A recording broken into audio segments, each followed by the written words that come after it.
Hello everyone! For today's video, tara samahan nyo kung ngayong gumawa ng peach pie. Ito guys, napakasarap ng lasa nito at ayan, ito yung gagawin kong pie at naglagay ako dito ng flour. Sinamahan ko na rin ng sugar with egg yolk at ayan, first na gagawin natin yung cold butter. Ayan, i-mix natin dyan. Dapat dikit-dikit siya dun sa flour at pwede naman tayong gumamit ng mixer dito pero dapat hindi natin i-overmix yung pagmasa nitong ating pie at ayan guys, ganyan lang. Pagka ganyan na, nagdikit-dikit na, ayan, okay na yan. Huwag na natin masyadong masahin. Yung full recipe nito, ilalagay ko to sa description ng video na to. At ayan, i-rest muna natin sa ref na mga 30 minutes bago natin i-form uli. Pag kasi binirest natin, ayan, magdidikit talaga siya. At ayan, powder muna tayo dito ng flour para hindi siya dumikit dun sa ating lalagyanan. At ito na nga guys, yan, naghuhulma ako dito para dun sa ating molder. At ayan, ganyan lang kasimple gumawa ng pie. At yung ipapalaman naman natin dito ay yung peach. Masarap kasi yung peach. Gumawa ako ng isang araw ng peach jam at ayan, naisipan ko naman na ipalaman dyan.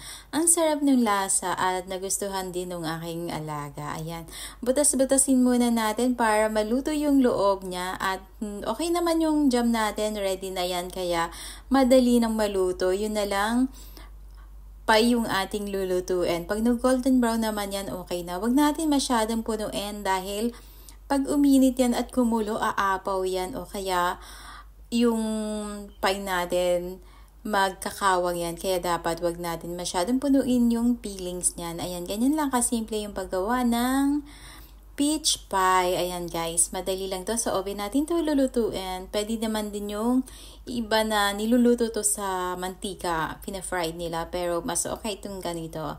Masarap at saka healthy pa. Ayan guys, kaya itry nyo to at sure na magugustuhan nyo. Napakasarap pang merienda nito.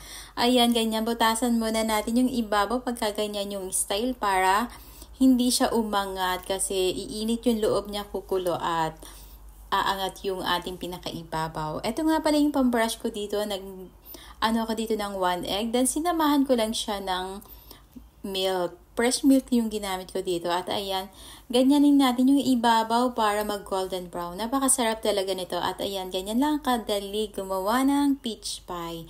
Thank you for watching my video. Sana magustuhan niyo yung aking mga videos at paki-follow and share na rin po. Ayan, pagka nag-golden brown na yung ibabaw, ready na yan. Yan guys, ganyan. Madali lang naman siya maluto. Mga 35 minutes, ready na to kasi maliit lang yung ating molder. Ayan, perfect na to sa ating pang merienda. Perfect sa partner sa kape. Thank you for watching and see you on my next video guys and have a good day everyone.